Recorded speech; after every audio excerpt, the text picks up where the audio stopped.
ड्रखण में नौजवान इत्तेहाद ऐं सिविल सोसाइटी पारां दादू जे 3 सालनि जी मासूम ॿारड़ी अफ़शां शाहानी सां पेश आयल इज्तिमाही ॾाढाई वाक़िए ख़िलाफ़ प्रेस क्लब ड्रखण पहुची मुज़ाहिरो कयो वियो।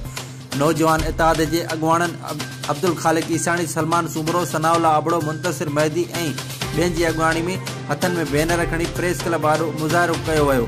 मुज़ाहिरीन मीडिया सां ॻाल्हाईंदे चयो त दादू में सिंध जी न्याणी अफ़शां शाहानी सां पेश आयल इज्तिमाही ॾाढाई वाक़ियो इंसानियत जो कंद शर्म मां झुकाए छॾियो आहे। वाक़िए में मुलविस गिरफ़्तार जवाबदार एतिराफ़ पिणु कयो आहे। तंहिं हूंदे पिणु जेल में रखी बचाइण जी कोशिशि कई पई वञे।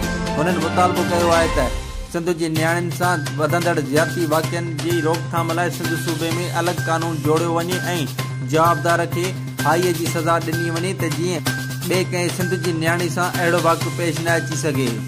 रिपोर्ट शाहिद जान दारे जो, सिटी न्यूज़ ड्रखण।